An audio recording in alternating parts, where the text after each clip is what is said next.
Baik, selamat pagi Bapak Ibu semuanya, Shalom.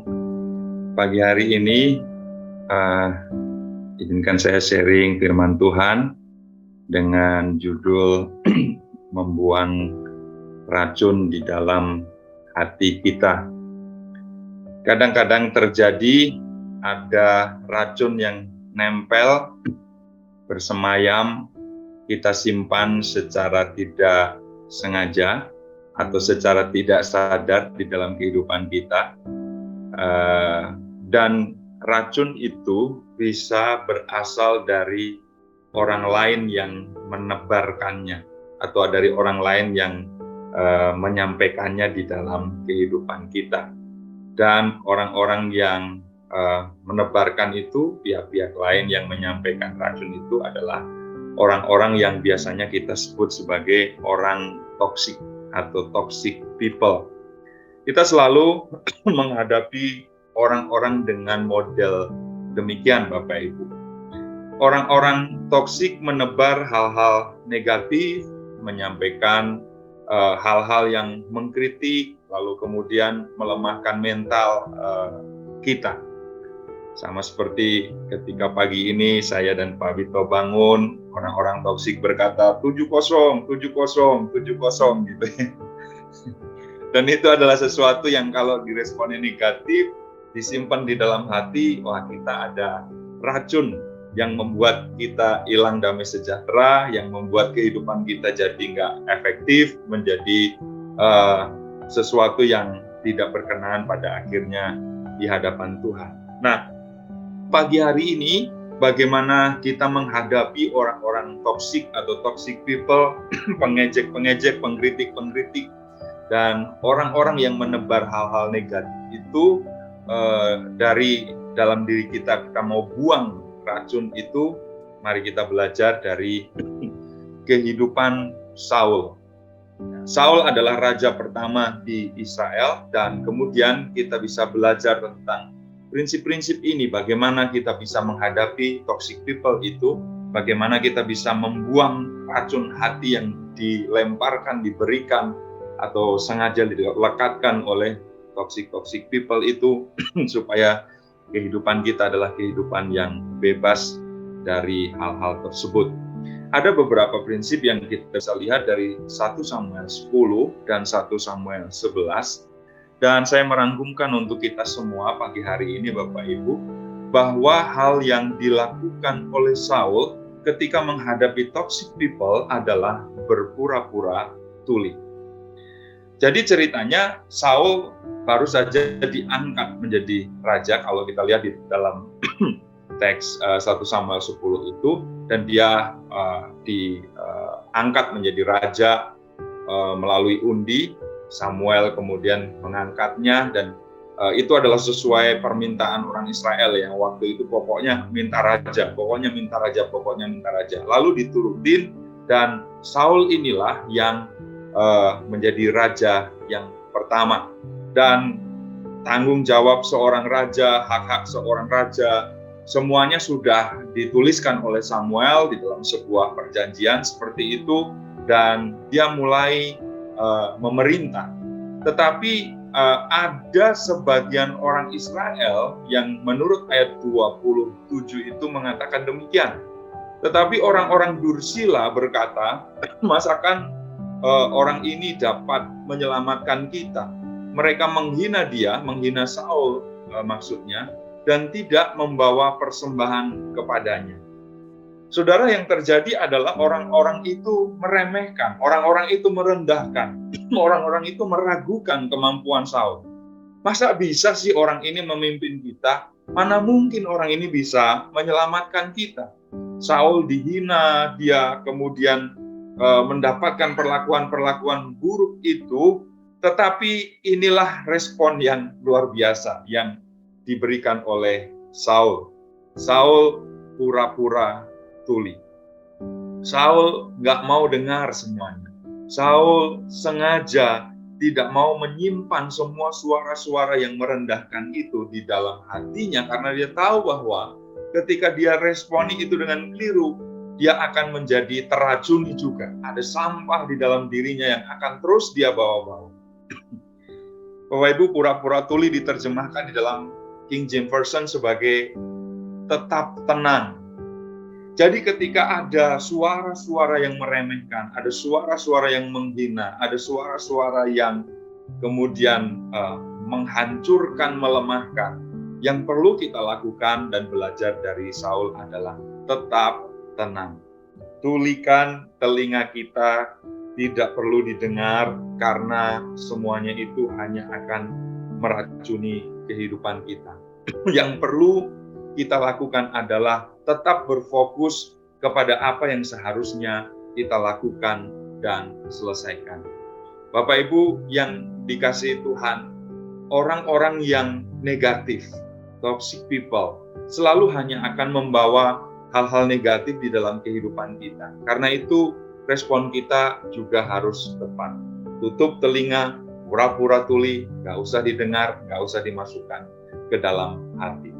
Ada beberapa quote yang kita bisa lihat di dalam bagian ini, bahwa semakin kita sedikit merespon orang-orang yang negatif itu, semakin kita mengacuhkan, semakin kita cuek, semakin kita nggak menganggap itu, semakin kita pura-pura tuli, the more peaceful your life will become.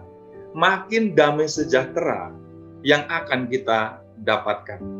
Jadi kalau kita mau dapat damai sejahtera di dalam kehidupan kita, maka yang perlu kita lakukan adalah buang segala hal negatif yang disasarkan oleh toxic people, negative people di dalam kehidupan kita. Banyak-banyak meneguhkan kehidupan kita dengan hal-hal yang baik, dengan bacaan-bacaan yang baik, dengan tontonan-tontonan yang baik, ketimbang memasukkan banyak hal negatif itu di dalam kehidupan kita melalui media sosial, melalui siaran TV, melalui tontonan yang kita sedang saksikan atau apapun yang sedang kita baca. The less you respond to negative people, semakin kita sedikit, semakin kita habiskan kira-kira begitu terhadap waktu yang kita miliki terhadap orang-orang yang negatif people atau orang-orang yang negatif itu, maka makin damai sejahtera yang akan kita dapatkan. Bapak Ibu, ketika kita menyingkirkan toxic people dari hidup kita, ketika kita meremove mereka, maksudnya adalah meremove pengaruh-pengaruh buruk, suara-suara negatifnya, maka kita sedang membebaskan hati kita, dan kemudian kita memiliki energi yang positif yang kemudian akan membawa kita kepada hubungan-hubungan yang jauh lebih sehat. Kita seperti sedang kalau di istilah komputer itu sedang membuang sampah-sampah gitu ya ke dalam trash, dan kemudian kita membuat free space-nya makin banyak. Ruang-ruang yang nanti kita isi dengan sesuatu yang positif itu lebih banyak. Jadi hal-hal yang sampah sifatnya langsung dimasukin ke tempat sampah, langsung dimasukin ke trash-nya, supaya itu tidak memenuhi memori di dalam kehidupan kita. Jadi remove, buang, jangan dengar, dan jangan izinkan hal-hal negatif itu bersemayam di dalam hati kita. Kalau kita mau ladenin, kalau kita mau simpan itu, banyak sekali orang yang nggak suka, orang yang nggak seneng, orang yang menjatuhkan. Kita sudah melakukan yang terbaik pun masih saja hal-hal negatif yang dicari-cari terus. Maka yang perlu kita lakukan adalah remove, buang, jangan dengar, pura-pura tuli. Jauh-jauh dari negative people, jauh-jauh dari toxic people. They have a problem for every solution. Kalau orang yang positif itu kan orang yang selalu punya solusi untuk setiap masalah. Tapi toxic people adalah orang yang selalu punya masalah di dalam setiap solusi yang ada. Yang dia cari memang adalah masalah demi masalah. Pengen gegeran terus nih, tipe-tipenya itu. Pengen situasi tenang itu nggak mereka kehendaki. Karena apa? They have a problem for every solution. Pokoknya masalah terus, masalah terus, masalah terus. Saya rasa kita pernah memiliki orang-orang yang toksik semacam itu di dalam kehidupan kita ya Bapak Ibu.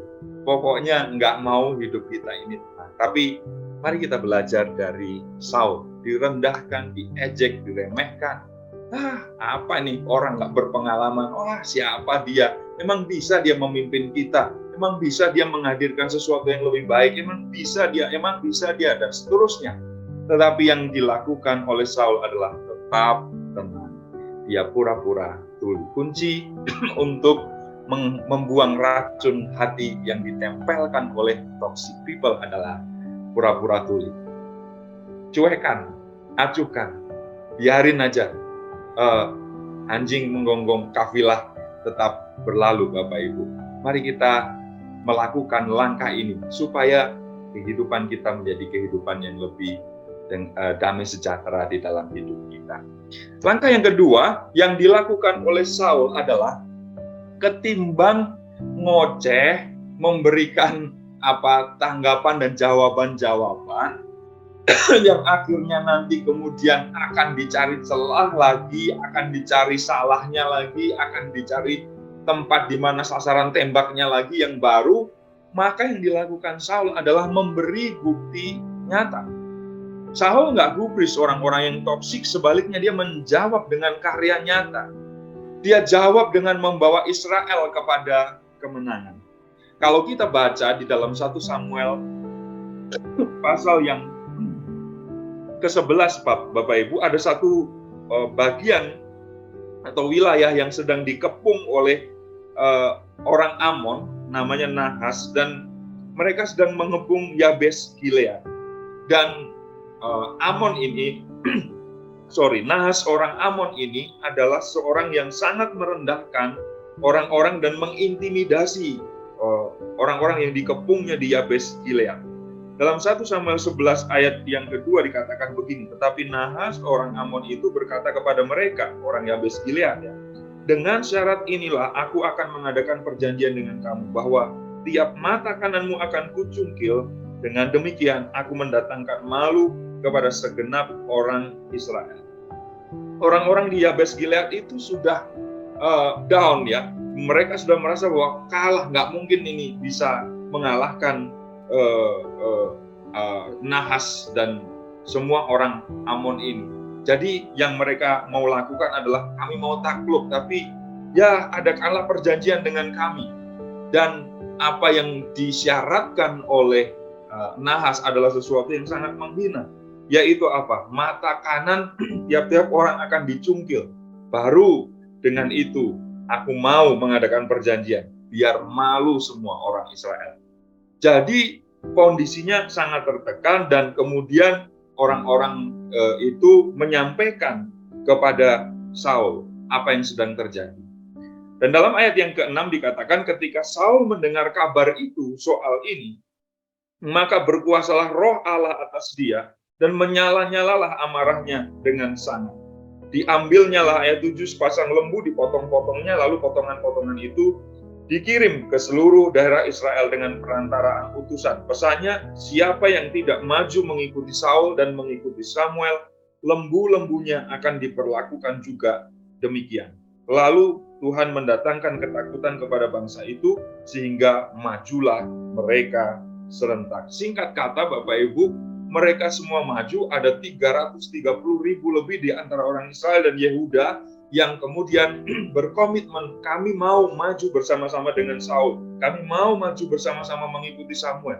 Sehingga apa yang terjadi, bangsa itu kemudian mengalami kemenangan.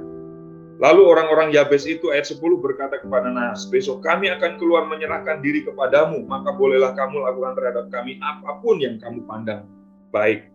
Keesokan harinya Saul membagi rakyat itu menjadi 3 pasukan. Mereka masuk ke tengah-tengah perkemahan musuh pada waktu kawal pagi dan memukul kalah orang-orang Amon sebelum hari panas. Nah, apa yang terjadi? Terserak-seraklah orang-orang yang lolos itu, orang Amon yang lolos itu, sehingga di antara mereka tidak ada tinggal 2 orang bersama-sama. Saudara, Saul menjawab dengan bukti nyata, menjawab dengan karya nyata. Seringkali yang kita lakukan, kita tergoda ya untuk lebih banyak menghabiskan waktu menjawab, mengcounter dan sebagainya. Tapi ya udah, karena memang toxic people seperti itu, kita udah jawab baik-baik, kita udah berikan segala macam argumentasi, mereka tidak mau tahu. Tapi ini yang perlu kita lakukan, menjawab dengan bukti nyata. Tetap fokus, tetap kerja keras.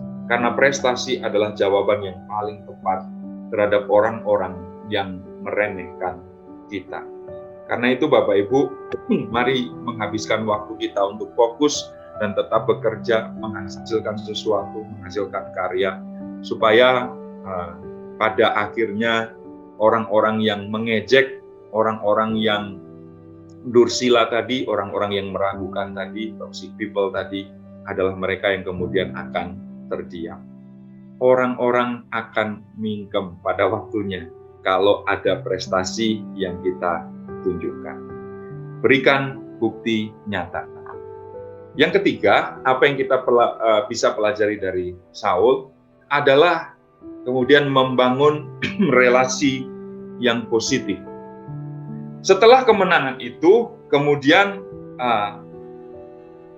orang-orang yang mengikuti Saul itu ya biasalah, mungkin karena udah menang gitu ya, lalu petantang petenteng dan kemudian merasa bahwa wah, ini kemenangan kita, ini adalah sesuatu yang besar buat kita. Dan di dalam ayat yang ke-12, bangsa itu berkata kepada Samuel, siapakah yang telah berkata, masakan Saul menjadi raja atas kita? Serahkanlah orang-orang itu supaya kami membunuhmu. Jadi orang-orang yang habis menang itu kemudian berkata, dulu siapa yang ngomong? Dulu siapa yang meragukan Saul? Bawa ke sini, kami yang akan menghabisinya. Jangan-jangan orang yang ngomong kencang begitu, saudara, adalah ya dia juga gitu kan, yang dulu ngomongin negatif kepada Saul, meragukan Saul begitu. Tapi sekarang karena udah menang, karena udah ngelihat karya nyata dari Saul, lalu untuk menyelamatkan diri supaya nggak kehilangan muka, cari tuh orang tuh, cari siapa yang dulu ngomong negatif itu, kami habisi, kira-kira begitu.